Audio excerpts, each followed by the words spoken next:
Welcome to USA Global TV and Radio, where our mission is to provide education, entertainment, hope, and inspiration.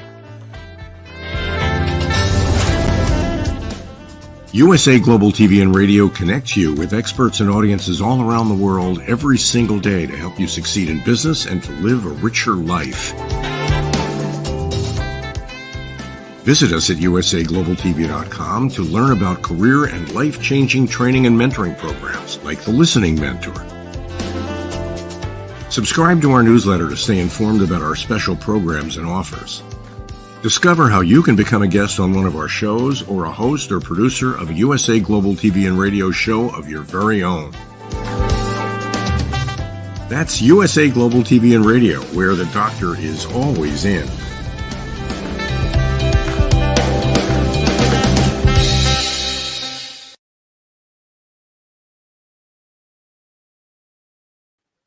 Hello and welcome to USA Global TV and Radio. My name is Caroline Heward and I'm known as the Harley Street Stress Expert. Our show today is Talking Heads, and I'm an expert presenter in today's topic, which is, are you living with obsessive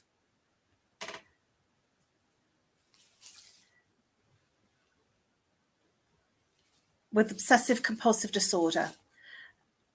It is part of the Mind and Body Connection series. Let's begin.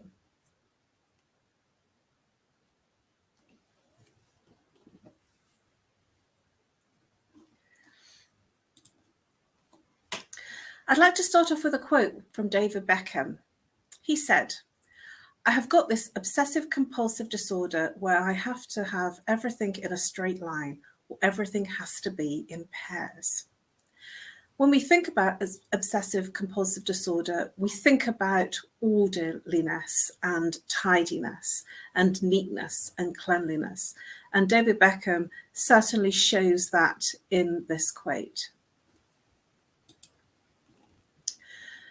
Paula Poundstone says, "I was diagnosed a number of years ago with obsessive compulsive disorder, which everyone has to some degree. And I have this really annoying trait where in conversation, I always steer it back to something that happened to me." Do you know people that are like that? I'm sure that you've been in conversations publicly, socially, in family, where whatever the topic and conversation, it always seems to go back to the person unfolding a story about something that happened to them. Even if it's not quite to do with the conversation, somehow or another, it goes back to what they have had happen in their own lives. I'm sure that we all know somebody that does that. So with obsessive compulsive disorder, there are two parts to it that are very, very specific. The obsession part of it is where we're obsessing with thoughts and images. So we're constantly thinking through things and images. And what about this? What about that? And so the thoughts are constant, almost like an anxiety, but you're thinking about them and having big images on whatever you're thinking about. The other part to obsessive compulsive disorder is that the compulsive part is the behavioural part, where the person takes action. So they will act out if they are in an obsessive disorder. They will act out the cleanliness or whatever they're doing. So against anxiety and different to anxiety, the person will actually be doing things rather than just thinking things. Anxiety is where the whole trait of it is that there's a lot of thinking and anxiety happening, where it's all internal. And so you wouldn't know unless the person is actually expressing what they're thinking. But this obsessive compulsive disorder is the behavioural part as well, where they're acting out and doing things. So there are four main types of obsessive compulsive disorder. So let's have a look at these four different types. There are many others, but I want to look at the four main ones. So the first one I'm going to look at is contamination symptoms. And this can be seen where somebody has a real high influence over washing their hands, or having lots of showers, or being clean, or being obsessive about something being clean, or feeling unclean. The person will show very, very strong traits of constantly washing and cleaning. They might be obsessing about their housework. They might be constantly tidying so that they're clean, because they're worried about contamination.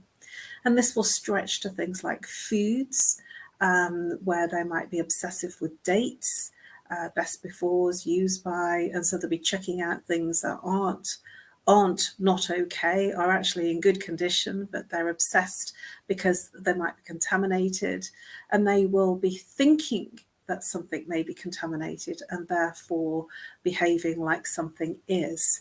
And so there'll be a lot of obsession around something being contaminated or unclean or not clean enough.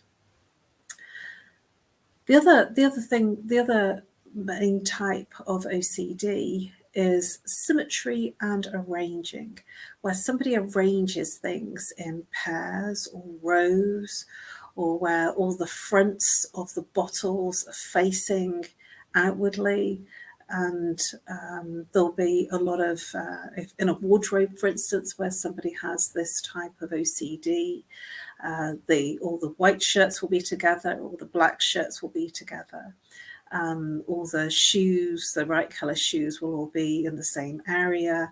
There'll be some orderliness that will show that the person is very organised. This can stretch to the office being very orderly. I've actually been accused of being OCD with my filing because it's very ordered, and my beauty products are very ordered. In fact, in the bathroom, there are rows upon rows. I'm still to take all my beauty products out.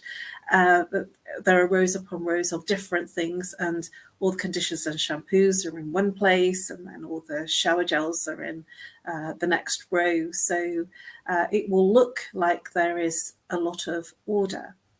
I've had some people actually accuse me of being very, very organised, and yet there is disorganisation in the organisation. So this will be very much about arranging things, all same things together, all pairs together. I've actually seen one of my trainer's wardrobes. He showed in one of the trainings that his wardrobe was so organised that he had all his shorts in one area, all hung up with matching shirts to go with the shorts, because he was in Florida and in the US, and he had all the shoes, same colour shoes together. It was quite extraordinary, all the right ties with the right suits. And so essentially when he packed, he would literally just take out 7 shirts with matching 7 shorts, with matching 7 shoes, and he was away. So there wasn't any sorting. I remember when I was married, my ex-husband would say, "Caroline, you don't pack, you just empty your wardrobe." So I'm not very organized in terms of things like that. But the person that is OCD in this way of arranging and symmetry is that all same things are together, all in a row, or organized with everything front facing.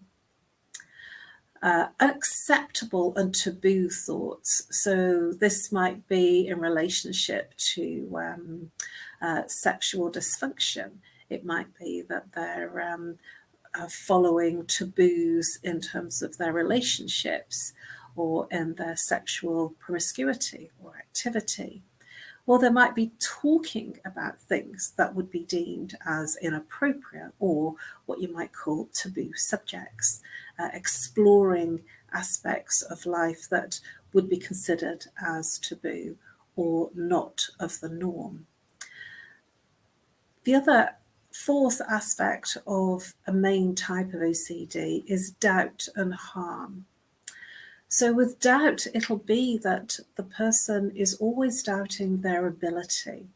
They're doubting whether they're good enough in terms of academic wise, good enough in terms of the work ethic and their value within the society, within the friendship, within their working environment.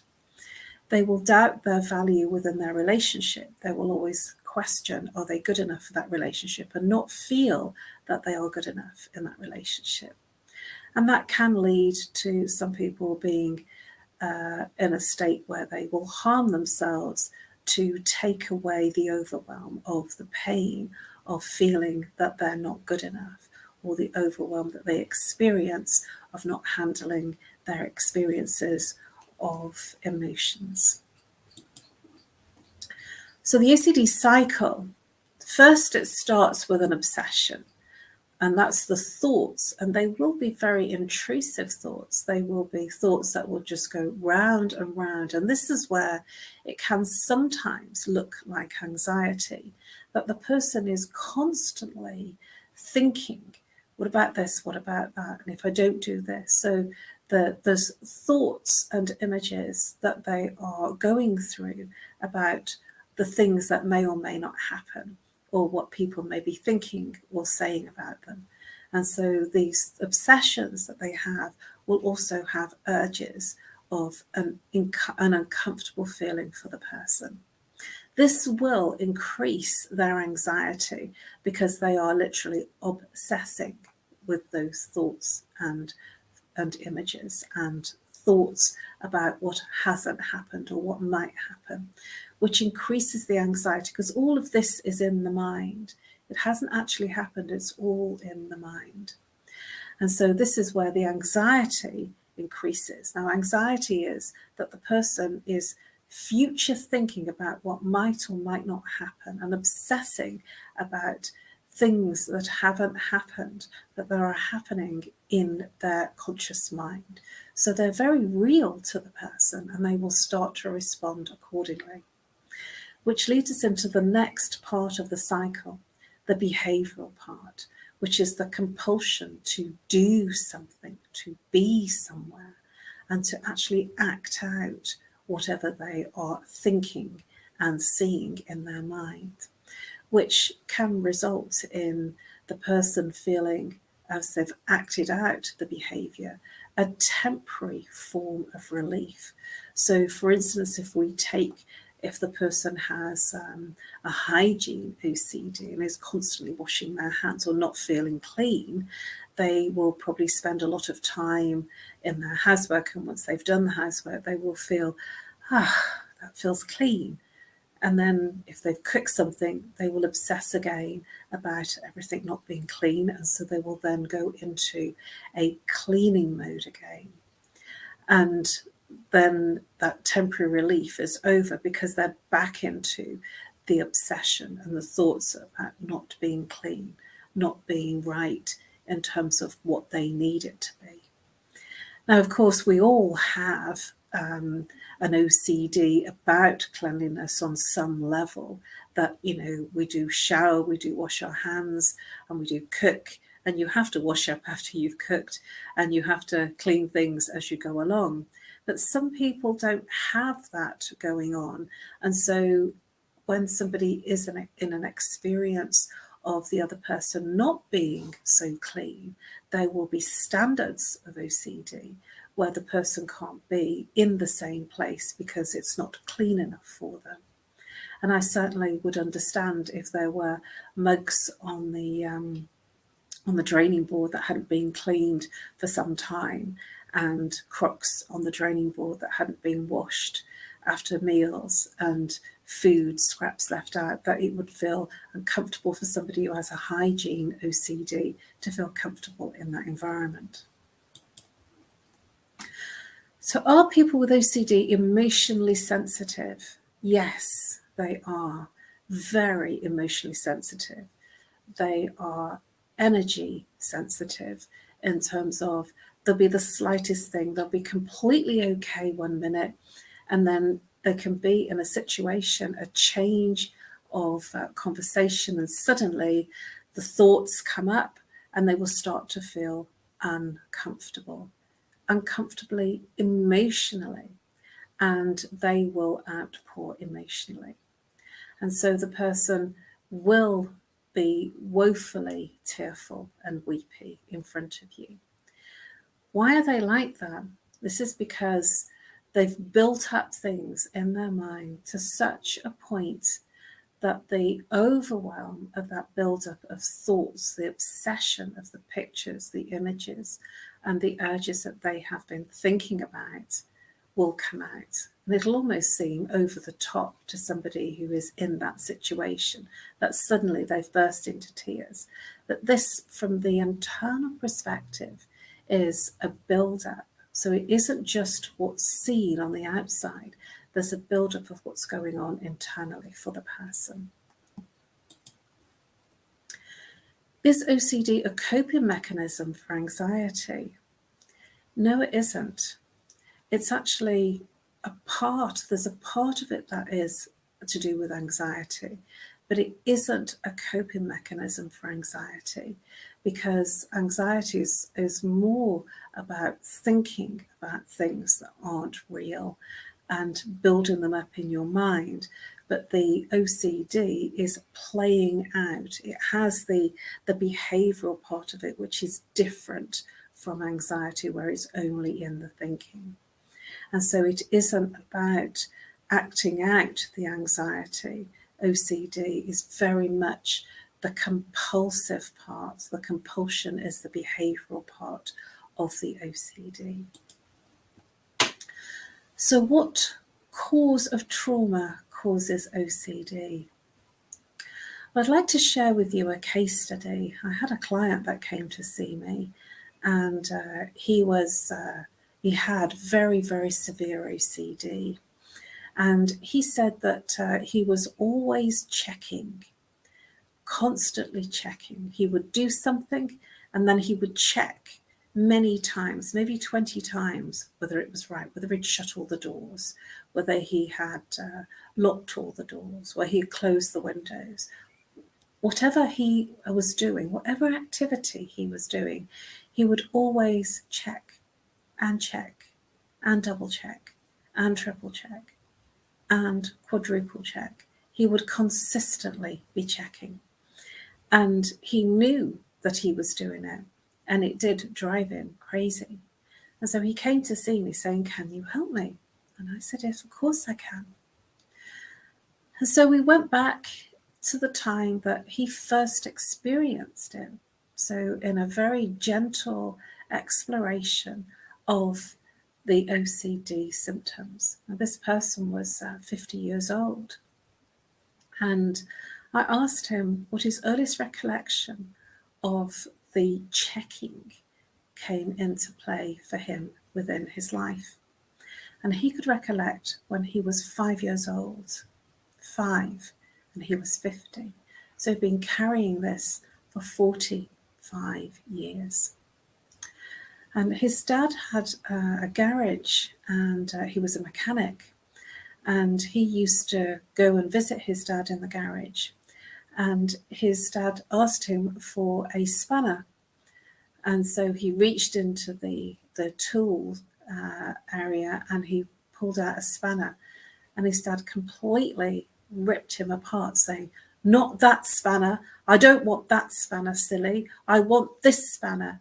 And he was completely traumatized by getting the wrong spanner.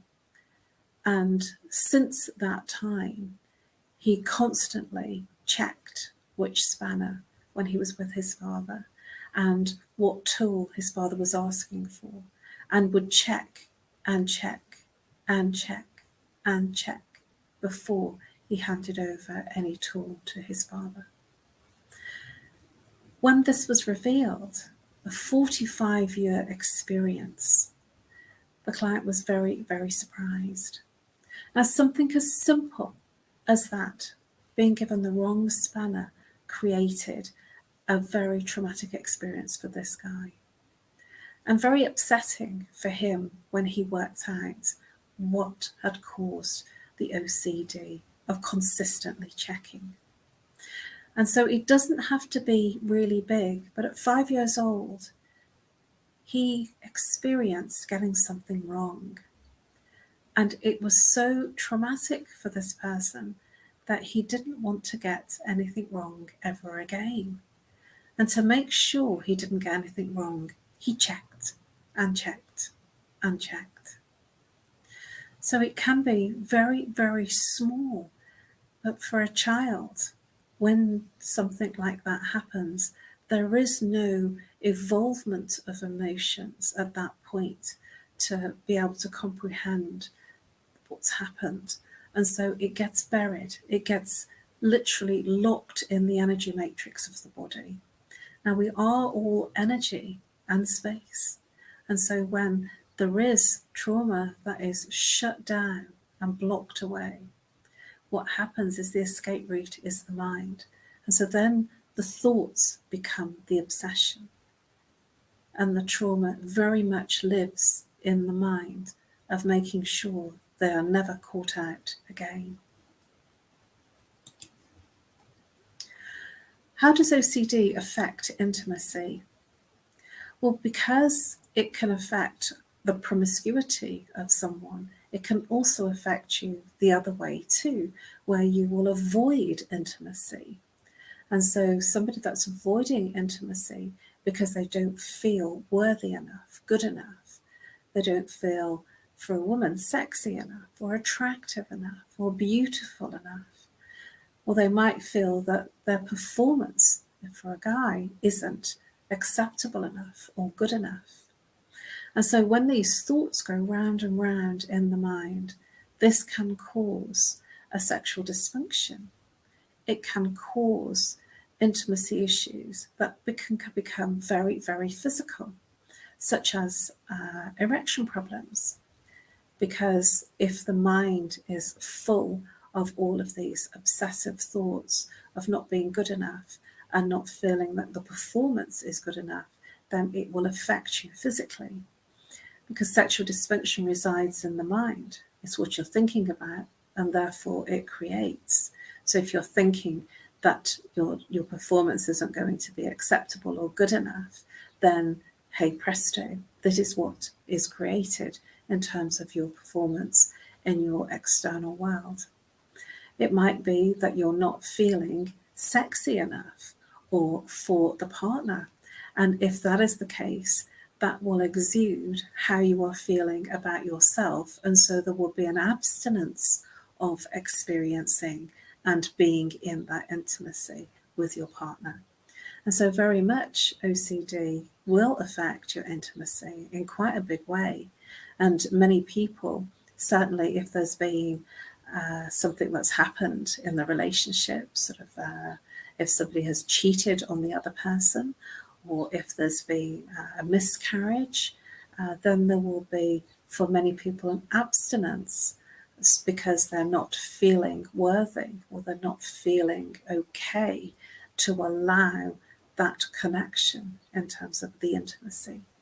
So it's very big for OCD people, where they can be over the top in terms of promiscuity and, having many partners, to being on the other side of the coin, having a control of how much somebody is allowed to come into their space.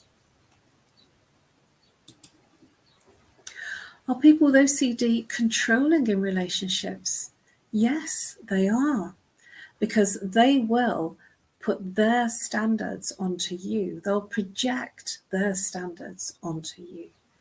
Now, what do I mean by that? If somebody likes a lot of orderliness and a lot of tidiness in terms of everything being in a row, everything being in straight lines, everything all saying things together, and their partner is very erratic in terms of they're not orderly, they're not sorted in terms of tidiness and bringing things together or putting things away.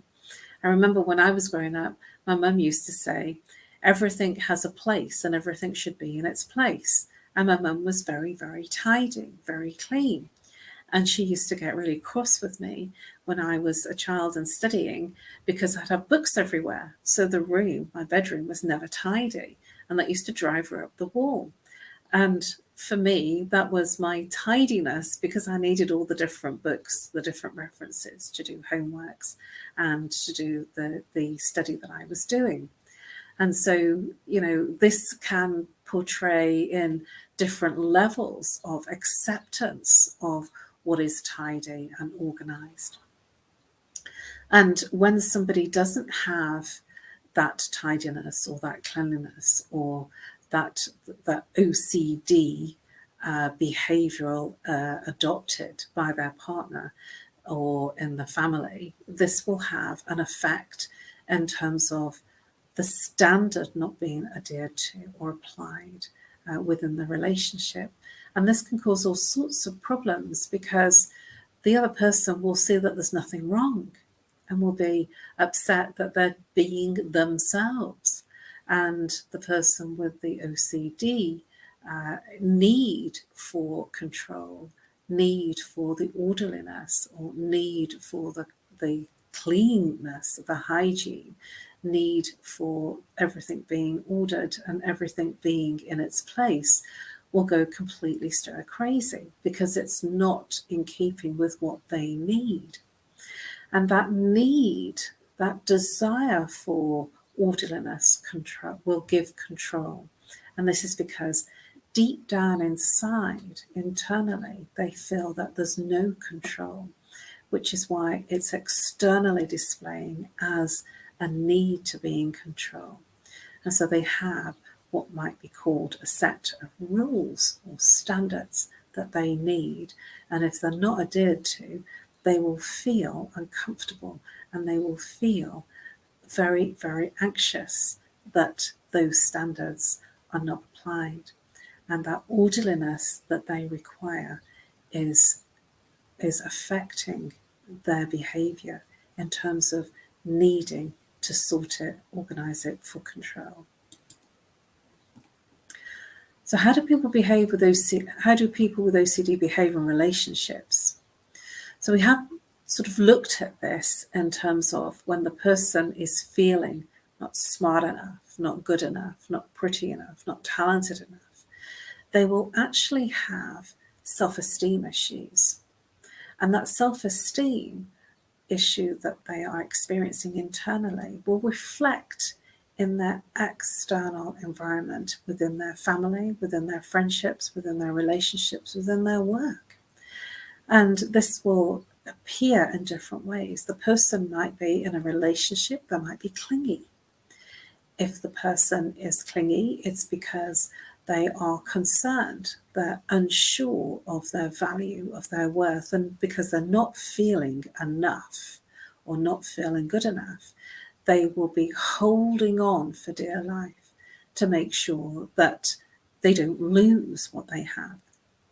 So they will treat people almost to the point of being a possession, because they're not feeling worthy of that relationship or friendship. The other aspect of people being clingy is that they may appear jealous within the relationship. And so they might be checking on your activity or not what you are doing, where you are.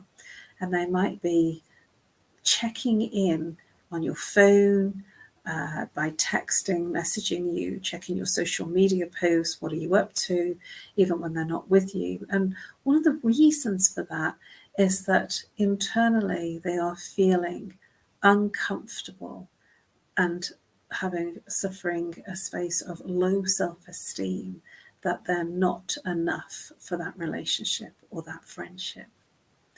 And so this behaviour is coming out of not being or feeling enough.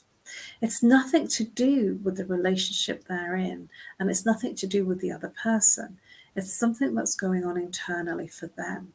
And so that is projected onto the other person because they are feeling all these insecurities. And the insecurities that they are experiencing are coming from something that's happened to them when they were much younger. Generally in childhood, there'll be something there that has happened that has caused this trauma and moved them into this place of not feeling enough. Now, when we're born very, very open. Goo goo and gaga. We're not thinking or analysing anything.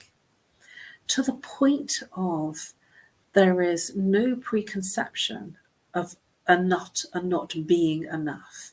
We are enough throughout. So these behaviours come out of experiencing within the family, within our peers, where we're told, well, you're not smart enough, you're not good enough, you'll never be any good at this, you'll never achieve that. So in your lifetime, have you ever had somebody say these kinds of things to you? The thing is, we are like a sponge. And because we're like a sponge, we literally take in everything that people say, especially when we're very young. When we're up to 7, 12 years old, we are taking in everything. This is why children learn so quickly. Wherever they are in, they adapt and learn a really, really wide range of subjects because they're like a sponge. They just soak everything up. And that's why it's a good time to learn when you're younger. But if you are constantly being told you're not pretty enough, you're not good enough, you're not tall enough, you're not talented enough, you'll never amount to anything, you're useless, you're worthless, there will come a point that you have taken all of those things in, that you've soaked them in. And if you hear something, if you hear a message enough and constantly, you will then, for whatever reason, start to believe something that somebody is telling you. Not that it is true, because the person that is saying those things are projecting their stuff onto you. It is not your stuff. It becomes yours when you start holding it and taking action internally. When all the thoughts come out, then they become yours. But where did it start? These thoughts were not yours to begin with. And so my invitation to you is to, when you're feeling these things and thinking these things, is to ask yourself, who said that? Where did it come from? Because it definitely wasn't from you. Here's a quote by Amanda Seyfried. I'm too measured and controlling about everything. That's why I take Lexapro. It's for OCD. I don't feel like I'm struggling with it. I think OCD is a part of me that protects me. It's also the part of me that I use in my job in a positive way. I felt this was a really interesting quote to include because this is someone that has decided to own the experiences, the behaviours of obsessive compulsive disorder. She has made a decision for her benefit so that she now owns that she has OCD. She's taking medication for it and she is using it to help her. She sees this as a protection. And that protection, I wonder what from. Because when we're born pure and innocent, not needing protection from anyone or anything. So I wonder what happened that made her say, it's part of me that protects me. And certainly in work, this can lead to people being obsessive about their results to such a point that they will be huge achievers and very high performers. They will always succeed, even though it'll be to the detriment of how they live and how they experience life externally and internally. And this does affect your relationships, whether you're in an intimate relationship, whether you're with family, friends, or colleagues. This will have an impact. The thoughts are not the problem. Let OCD, obsessive compulsive disorder, tell you whatever it wants. Just don't try to solve it. The thoughts are not the problem. Your choice to take them seriously is the problem. The thoughts are not you, and the scenario they present is not real. OCD is the disorder of doubt. Stop all doubt, and you will stop OCD. I thought that was a really powerful addition to this presentation, because if it is just the thoughts, it is then anxiety. It is what we decide to act upon that creates the OCD, the disorder of the behaviour. And this isn't about saying this is all nonsense and just stop it. This is about making a choice. This is about making a choice of what feels right for you and good for you, and looking at where this appeared, where the problem started, and identifying what created the OCD. Because I promise you, you were not born with OCD. It comes from a trauma that's been undealt with in childhood. Thank you for your attention and your interest. Please subscribe to USA Global TV and Radio. You can find all of our episodes, our Talking Heads episodes, under the playlist Talking Heads 2023 for this year and 2022 for last year. You can find all of my Talking Heads episodes under my name, Caroline Heward. Please do reach out to me if I can be of service to you. I help all manner of problems that people have, and as the case study that I shared with you, it can be something that almost sounds ridiculously simple and silly to share. There's always a reason behind every OCD behaviour. Behind every OCD, there is a trauma that's been undealt with and pushed down. I look forward to helping you. Please do reach out to me by email on nomorestress@live.co.uk, or call me on +44 if you're not international, 07523 120 189 if you are local. I look forward to helping you bust your obsessive compulsive disorder.